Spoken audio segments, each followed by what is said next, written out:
안녕하세요. 고품격 커세 방송 아트 카운슬러 이한입니다.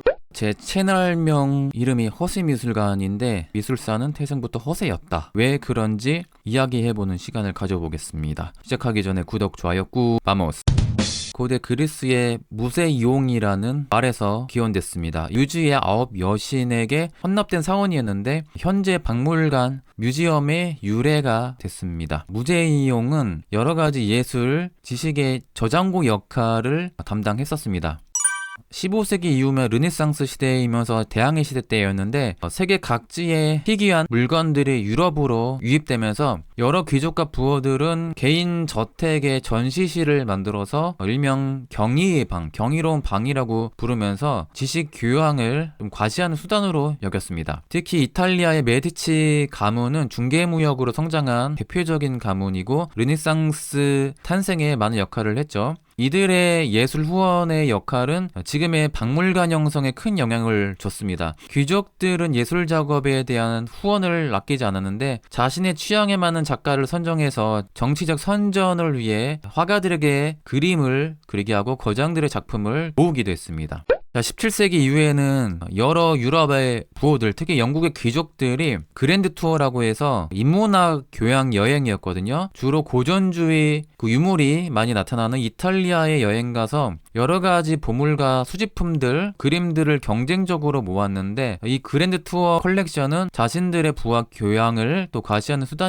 대국주의 서구 유럽의 식민지 개척과 약탈의 소장품들이 지금의 유럽의 국영미술관의 기원이 된 게 많거든요. 특히 영국의 대형 박물관, 그 다음에 루브르 박물관이 그들의 약탈을 적자 생존의 법칙으로 정당화했죠. 강한 자가 약한 자를 지배한다. 약한 자들은 문화유산을 보관할 자격이 없어. 우리가 대신 보관해줄게. 이런 좀 이기적인 생각이었죠. 결국 예술가의 후원과 미술품 수집은 국가 혹은 개인 가문의 부와 명예, 정치적 선전, 교양을 드러내기 위한 용도로 이용되었죠. 현대에도 기업 홍보와 조세 감면 혜택, 정치적, 과시적 목적은 여전히 이어지고 있습니다. 그 어느 순간부터 세계 각지에서 모여든 미술품들이 많아지면서 미술에 대한 전문 지식인들이 필요해집니다. 미술사학이 아주 중요한 학문으로 떠오르게 됐었죠. 미술사를 말하는데 시초는 보통 르네상스 시대의 미술가 열전의 저자 바사리라고 보통 보죠. 덕분에 피렌체, 로마 외에 이탈리아에서 활동했던 당시에 많은 미술가들이 현재까지 알려지게 되는데 많은 역할을 했었죠. 그래서 지금도 고전주의 예술의 본고장 피렌체, 로마, 르네상스를 대표하는 이미지를 만들어줘서 많은 전 세계의 관광객들이 홍보를 안 하더라도 르네상스 이탈리아에 대한 로망을 가지는 데에 아주 좋은 역할을 했었죠.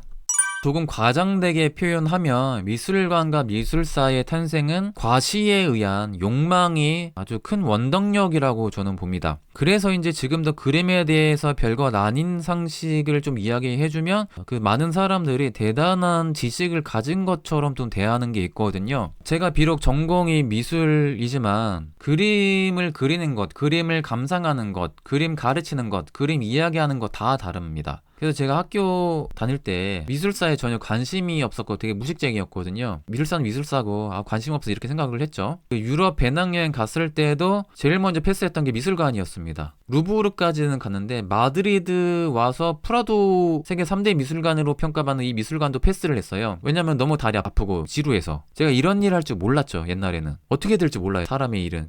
스페인 마드리드에 거주하면서 미술관에서 그림 이야기를 많이 해주면서 몇 년이 지나고 이제까지 공부했던 상식들을 이야기해주면 마치 사람들은 제가 엄청난 지식인인 것처럼 박식한 사람인 줄 착각을 나 이런 캐릭터 아닌데 원래는 미술의 탄생이 허세가 없다고는 볼 수가 없는데 저도 그림 이야기를 하면서 좀 있어 보이는 척 허세 부리는 게 없다고 볼 수는 없어요. 그렇다면 차라리 이런 허세를 솔직히 인정하고 이런 욕구를 충족시키기 위해 허세를 부리기 위한 그림 좀 아는 척하는 팁을 오히려 가르쳐주면 어떨까 하는 생각을 해봤습니다.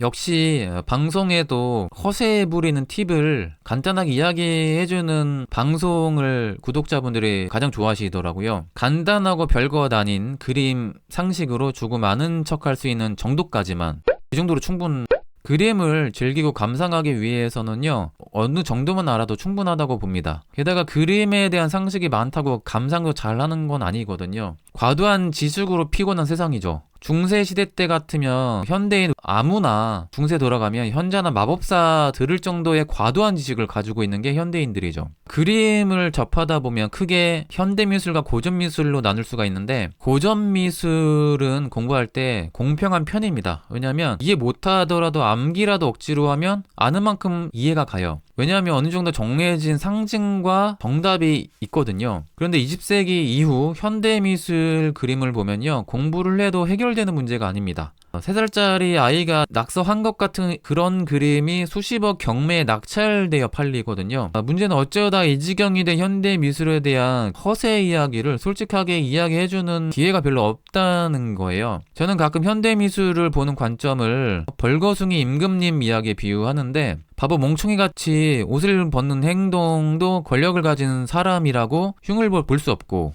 모두 거짓말을 하고 있죠. 아름다운 옷이 보인다고. 그런데 가장 순수한 눈을 가진 아이만이 바보 같은 행동을 하는 임금님의 누드쇼를 진실되게 이야기합니다. 현대 미술도 그런 면이 없지 않아 있다고 봅니다. 상식적으로 1,000원도 아까울 낙서 같은 그림을 수십억에 사는 사람들, 이런 솔직한 비판을 하면 예술에 대해 무지한 사람으로 여기게 되는 게 현대미술이에요. 절대 무지한 게 아니라 당연한 거거든요. 솔직하게 이야기하자면 미술을 전공한 제 입장에서도 거지 같은 그림은요, 제 눈에도 거지처럼 보입니다. 조금 더 깊게 공부한 학자들의 눈에는 조금 다르게 보일 수도 있어요. 전공하지 않은 분들의 눈과 크게 다르지 않습니다. 그렇다고 해서 현대미술을 무조건 비판적으로 바라보거나 나쁘다는 게 아니에요. 현대미술은 고전미술 못지않게 상당히 흥미롭고 재밌습니다. 현대미술의 흐름을 이해했을 때 더 재밌게 감상할 수 있어요. 위축되지 않고 재밌게 즐길 수가 있습니다. 최소한 그림 앞에서 디스,